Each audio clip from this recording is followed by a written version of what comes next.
பிரச்சனை பண்ணிட்டு இன்னைக்கு மதியத்துக்கு மேல போலீஸ்க்கு வந்தாங்க. வந்துட்டு என்ன சொன்னாங்க, நீங்க கூட்டத்தை கலைச்சிருங்க, செய்ய வேண்டிய வேலை செய்யுங்க, அவங்க எதுவுமே உங்களுக்கு வந்து ட்ரபிள் பண்ண மாட்டாங்க. அவங்களுடைய வார்த்தையை நம்பி நாங்க இங்க இருந்து போனோம். நாங்க போய் ஒரு 1 ஹவர்க்குள்ள இவங்க இந்த RSS ஆளுங்க துண்டு போட்டுட்டு பிஜேபி ஆளுங்கன்னு சொல்லிட்டு 4-5 கார்ல வந்தாங்க சார்.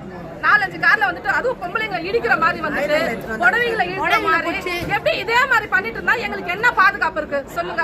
ஆம்பளைங்களே வெட்டிடுவா குத்திடுவா, பொம்பளைங்களை வந்து அசிங்கமா என்னென்ன வார்த்தை பேசணுமோ எல்லா வார்த்தையும் பேசி எங்களை தகாத செயல்ல காமிச்சு ஒரு பையன் இப்படி காமிக்கிறான். அதை காமிக்கிறதுக்கு என்ன அர்த்தம் நீங்க சொல்லுங்க? இந்த மாதிரி தகாத செயல்ல ஈடுபடுறதும் இன்னொரு பையன் வந்து என்ன பண்றாங்க, பள்ளம் எடுத்து இதுல இருந்து மண்வெட்டியை குடிங்க எங்களை அடிக்க வரான். அடிச்சுட்டேன்னா உங்களை யாரு உங்க ஃபாதர் வருவாரா இல்ல யாருன்னா வருவாங்க? இன்னைக்கு வருவீங்க, நாளைக்கு தனித்தனியா போவீங்க, தனித்தனியா கூப்பிட்டு அடிப்போமே அப்படின்னா என்ன அர்த்தம்? அப்ப நாங்க எந்த கோயிலுக்காக ஒற்றுமையா வந்து வேலை செய்யறது நாங்க தவறுதலா? அவங்க என்ன சொல்லி உங்களை மிரட்டுறாங்க?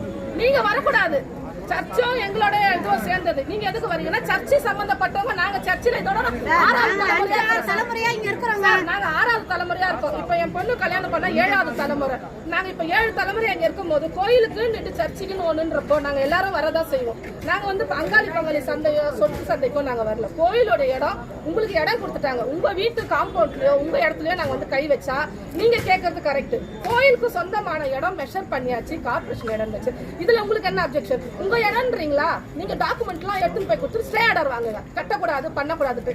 எங்க இடம்ட்டு நாங்க ப்ராப்பரா செய்யும் போது எதுக்கு நீங்க ஒவ்வொருத்தரையும் 10 பேரா கூட்டிட்டு வந்து கார்ல கூட்டிட்டு வருது, பயமுறுத்துறது, வண்டி இடிக்கிற மாதிரி பண்றது, அசிங்கமா பண்றது, அசிங்கமான அவதூறான செயல். லுங்கி கட்டியிருந்தா அவதூறான செயல். எங்க வீட்டுல கொடுத்தா ஆம்பளைங்க இருக்கிறாங்க, அப்ப நாங்க அதெல்லாம் பண்ண முடியுமா சொல்லுங்க? அப்புறம் எப்படி நம்பி நாங்க பெண்கள் இந்த இடத்துல நடமாட முடியுது? அது கோயிலோட இடத்துக்கு இந்த மாதிரி இடத்துக்கு எங்களுக்கு இப்படி பாதுகாப்பு இல்லைன்னா நாங்க அப்புறம் எங்கதான் போய் நாங்க முறையிடுறது சொல்லுங்க? இந்த கட்சி மட்டும் இல்ல, ஏதாவது ஒரு சப்போர்ட் பண்றேன்னு சொல்லிட்டு வராங்க. எங்களுக்கு கட்சியை தயவு செஞ்சு யாரும் வர வேணாம்.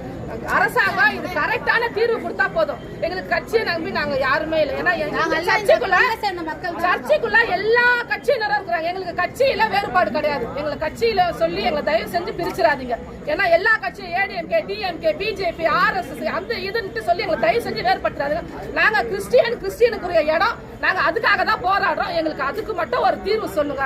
இனிமே அடியில் வேணாம். கோயில் இடத்த நாங்க சீரமைச்சு செய்யறதுக்கு இவங்களால எந்த தொந்தரவும் வராதுன்னு நீங்க சொன்னீங்கன்னா நாங்க இந்த கூட்டத்தை விட்டு கலையிறோம். எங்களுக்கு எழுத்து மூலியமா உங்களை தொல்லை செய்ய மாட்டோம், தொந்தரவு பண்ண மாட்டோம், ஆலய பண்ணி நாங்க சிறப்பா செய்யறதுக்கு விடுவோம்னு சொன்னாங்கன்னா இங்க இருந்து நாங்க எல்லாருமே கலையிறோம். இல்லையா 3 நாள் நாங்க இதை தொடர்ந்து.